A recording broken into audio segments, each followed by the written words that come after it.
మరి పుణ్యక్షేత్రాల ధర్మస్థలలో 200 మంది మహిళల వరకు అయితే మిస్సింగ్ అవుతున్నట్టయితే వార్తలు అయితే వినిపిస్తున్నాయి. మరి దీని గురించి డిస్కస్ చేయడానికి మనతో పాటు డాక్టర్ దుర్గా వడ్లమణి గారు ఇప్పుడు మనతో ఉన్నారు. నమస్తే మేడం. నమస్తే అండి మేడం, మరి కర్ణాటకలోని పుణ్యక్షేత్ర అయిన ధర్మస్థలలో 200 మంది మహిళల వరకు మిస్సింగ్ అవుతున్నారు, హత్య చేశారంటూ కూడా వార్తలు అయితే వినిపిస్తున్నాయి. ఏ రకంగా చూడొచ్చు మేడం దీన్ని? 1995 నుంచి ఇంచుమించు 2014 మధ్యకాలంలో 15 మధ్యకాలంలో అంటే 95 2015 కదా, 2005 2015 అంటే 2 దశాబ్దాల పాటు 200 మంది మహిళలే కాదు, అందులో పిల్లలు ఉన్నారు, చిన్న పిల్లలు, స్కూల్కి వెళ్ళే పిల్లలు, వాళ్ళు కూడా ఉన్నారని తెలుస్తుంది. అంటే మీరు చూసుకుంటే కనుక అయితే ఫస్ట్ జేడీ ఉంది, దేవగౌడ ఆధ్వర్యంలో అప్పుడు ప్రభుత్వం ఉంది. తర్వాత ఒకసారి బీజేపీ పరిపాలించింది. ఆ తర్వాత అంతా కాంగ్రెసే అందులో అంటే కర్ణాటకని పరిపాలిస్తోంది. అంటే ప్రభుత్వాలు నిద్రపోతున్నాయా? 200 మంది మహిళలు పిల్లలు మిస్ అయితే ఆడపిల్లలు ఏం చేస్తోంది ప్రభుత్వం? అది కూడా ధర్మస్థల లాంటి ఒక పుణ్యక్షేత్రంలో.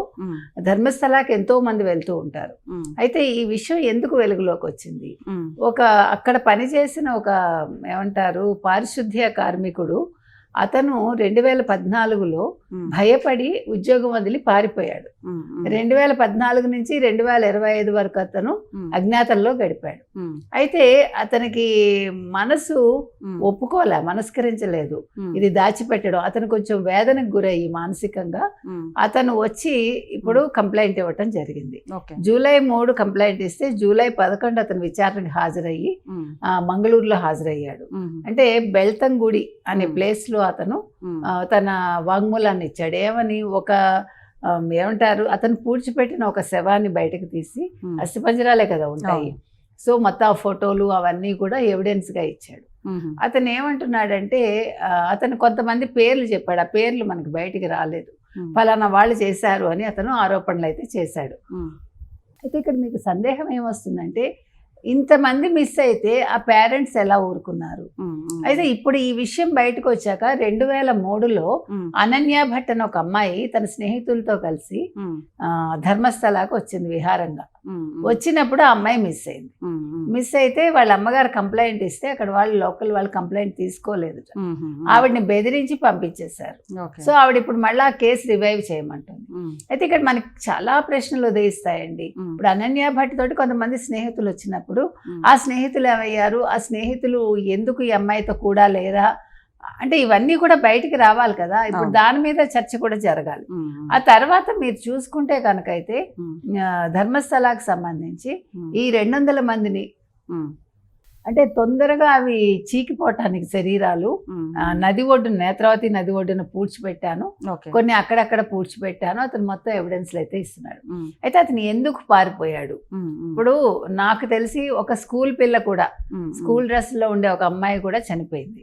అంటే వీళ్ళు హింస, తర్వాత అత్యాచారం చేయటం, హింసించటం, మరి ఆ ధర్మస్థలాలోని ధర్మకర్తలు చేశారా, అయితే ధర్మస్థలాలో ఉండే వేరే రాజకీయ నాయకులు చేశారా, ఇంకే పెద్దలు చేశారు అనేది బయటికి రావాలి. ఏమంటే గుడికి సంబంధించిన వాళ్ళు చేసినా, రాజకీయ నాయకులు చేసినా, ఎవరు చేసినా కూడా తప్పే. ఇప్పుడు దేవుడి దగ్గర ఉంటూ మేము తప్పులు చేస్తామంటే కుదరదుగా మేడం. ఇంకొకటి, ఇప్పుడు 200 మంది మహిళల వరకు హత్యకు గురయ్యారు, లేకపోతే రేపో ఇంకేదన్నా అయి ఉండొచ్చు. అలాంటిది ఇప్పటి వరకు పిక్చర్లోకి రాలేదు, సీన్లోకి రాలేదు. ఇప్పుడు కొత్తగా వచ్చిందంటే దీని వెనకాల గవర్నమెంట్ కూడా హస్తం ఉందా? గవర్నమెంట్ ఎందుకు యాక్షన్ తీసుకోలేదంటారు దీని గురించి? గవర్నమెంట్ మేము అంటే అతను ఎవరు ఆరోగ్య శాఖ మంత్రి మాట్లాడుతున్నారు. ఆయన అంటున్నారు మేము ఎవరి వైపు సైడ్స్ తీసుకోము, మేమంతా విచారణ జరుపుతాము, న్యాయం ఎటువైపు ఉంటే అటువైపు మాట్లాడతాం అంటున్నారు. కానీ ఇంకా దీని మీద కదలిక అయితే రాలేదు. అంటే 12 రోజులు అయింది. 11వ తారీఖు విచారణకు హాజరయ్యారు కాబట్టి అతను, సో ఇంకా తెలవచ్చు. తర్వాత అదే సమయంలో 2012లో సౌజన్య అనే ఒక అమ్మాయి కూడా తప్పిపోతే, అంటే మిస్ అయితే, అప్పుడు వాళ్ళు కూడా కంప్లైంట్ ఇస్తే వాళ్ళు తీసుకోలేదు ఆ సౌజన్య. అది కూడా దాని మీద పౌర సంఘాలు చాలా గొడవ చేశాయి. లోకల్ అమ్మాయి, ఆ లోకల్ అమ్మాయి మిస్ అయితేనే అప్పుడు చాలా పెద్ద ఎత్తున ఉద్యమం కూడా సాగింది. మరి అది కూడా ఒక కొలిక్కి వచ్చినట్టుగా లేదు. సో మీరు ఓవరాల్ గా తీసుకుంటే ఈ ధర్మస్థల విషయం ఏదైతే ఉందో ఇది చిన్న విషయం కాదండి. ఇతను ఎందుకు భయపడి వెళ్ళిపోయాడంటే తన కుటుంబానికి సంబంధించిన ఒక అమ్మాయికి అలా జరిగితే ఆ అమ్మాయిని పూడ్చాల్సి వచ్చిందిట. ఆ వేదనతో అతను అమ్మాయిని పూడ్చి చేశాక వెళ్ళిపోయాడు. అది చిన్నపిల్ల కావచ్చు, అతని మాటల్లో మనకు చిన్నపిల్ల అని తెలుస్తుంది. అయితే మీరు ఇందాక అన్నారు ఈ విషయాలు ఎలా బయటకు వచ్చాయని. ఎలా బయటకు వచ్చాయంటే, ఇతన్ని ఇంటర్వ్యూ చేసిన ఈ కార్మికుడిని ఇంటర్వ్యూ చేసిన ఒక యూట్యూబరు ఒక వీడియో పెట్టాడు. ఏఐ సాయంతో ఆ వీడియోని రూపొందించి అతను పెడితే 50 లక్షల పైగా వ్యూస్ వచ్చాయి. వస్తే దీని మీద పోలీసులు కోపం తెచ్చుకున్నారు. ఎందుకంటే మీరు అంటే అనవసరంగా లేనిపోయిన అసత్యాలు ప్రచారం చేస్తున్నారు, తెలియదు మనకి. ఈ అంశం మీద, ఈ ధర్మస్థలాలో జరిగిన ఈ 200 కేసులు మిస్సింగ్ మీదే చేశారు. సో దాని మీద పోలీసులు సీరియస్ అయ్యి ఆ యూట్యూబర్ని అరెస్ట్ చేశారు. సో ఇప్పటి వరకు జరిగింది ఇది. అయితే ధర్మస్థలాలు అంటే ఒక పుణ్యక్షేత్రంలో ఈ రకంగా జరగడం ఏంటి? ఒక 20 సంవత్సరాలు జరిగాక ఇతను పారిపోయాక అక్కడితో ఇది ఆగిపోయిందా? అది కూడా మీరు గమనించాలి. సో 2014 తర్వాత 2014 నుంచి 25 మధ్య ఇంకా ఎంతమంది మిస్ అయ్యారు? ఎందుకంటే ఇప్పుడు చేసేవాడు ఆగడుగా. ఇప్పుడు ఆ కార్మికుడు కాకపోతే ఇంకో కార్మికుడు పూడ్చిపెడతాడు, అయితే వాళ్ళ మనుషులే పూడ్చిపెడతారు. కాబట్టి ఇది ఇంకా లోతుగా దర్యాప్తు చేసి అక్కడ ఉండే ఏమంటారు ఆ గుడిలో ఉండే ధర్మకర్తలు కావచ్చు, ఆ పూజారులను కూడా మీరు తప్పు పట్టచ్చా అంటే పట్టచ్చు, మనకు తెలీదు. మనం ఎవరిని కూడా నిందించట్లేదు, కానీ ఎవరినైనా వదలకూడదండి. మేడం ఇంకొకటి, ఇప్పుడు మహిళలకు ఏదన్నా అవుతే ఏ ప్రాబ్లం వచ్చినా కూడా, ఏ సమస్య వచ్చినా కూడా పోలీస్ డిపార్ట్మెంట్ని ఆశ్రయిస్తుంటారు, లేకపోతే గవర్నమెంట్ని ఆశ్రయిస్తుంటారు. అలాంటిది గవర్నమెంటే ఇలాంటి చర్యలు తీసుకుంటున్నారు, పట్టించుకోవట్లేదంటే భవిష్యత్తులో మహిళలకి సంబంధించి ఎలాంటి సమస్యలు వస్తే అసలు వాళ్ళ పరిస్థితి ఏంటంటారు? అసలు కర్ణాటకలో ఒక 20 సంవత్సరాలు 200 మంది మిస్ అయిపోతే ప్రభుత్వాలు నిద్రపోయాయా? మరి మీరు ఇన్ని మాట్లాడుతున్నారు కదా, ఇప్పుడు అందుకే యోగి లాంటి వాళ్ళు కావాలండి. మనం చెప్పేది ఏంటంటే, మీకు షూటెడ్ సైట్ ఆర్డర్లు ఇచ్చేయాలి, లేదు పట్టుకుని వాళ్ళని చిత్రవద చేయాలి. ఎందుకంటే ఇది చిన్న విషయమా? అమ్మాయిలేంటి, అక్కడికి వచ్చిన వాళ్ళేంటి, చిన్న పిల్లలేంటి వదలకుండా ఇలా చేశారంటే ఎంత క్రూరత్వం మనుషుల్లో. అంటే లైంగికంగా వేధించి వాళ్ళని హత్య చేశారంటే, వాళ్ళు ఎదురు తిరిగితే వాళ్ళని చంపేసి వాళ్ళని పాతి పెట్టేసి, అంటే విషయం బయటికి రాకుండా ఇన్ని సంవత్సరాలు కాపాడారంటే 95 నుంచి ఇది 2025 30 సంవత్సరాలు. 30 సంవత్సరాల్లో 200 మందే కాదుగా, ఈ మధ్యలో ఈ 10 సంవత్సరాల కాలంలో ఇంకా ఎంతమంది చనిపోయారు?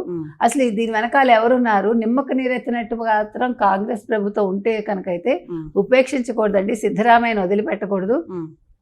ముఖ్యమంత్రి పీఠానికి అతను అనర్హుడైతాడు.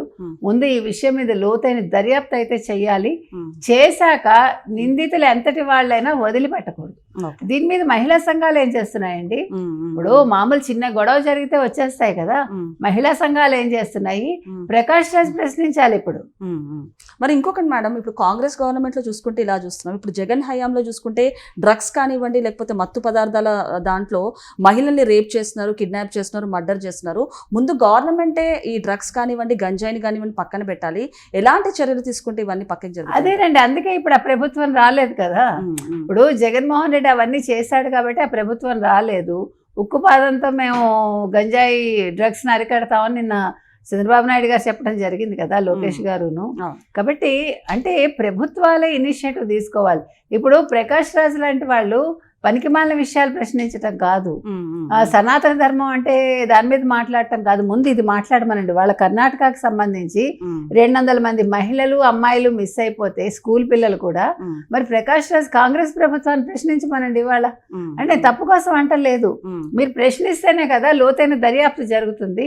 ఇప్పుడు ఎవరో ఒకరు ఇనిషియేటివ్ తీసుకోవాలి, ఆయన అన్నింటికి ఇనిషియేటివ్ తీసుకుంటారు కాబట్టి ఆయన కూడా ప్రశ్నించాలని మనం కోరుతున్నాం. దీని మీద పెద్ద ఉద్యమం జరగాలండి. ఇదేదో ఇలా నిమ్మకి నీరెత్తినట్టుంటే ఎవడు పట్టించుకోడు.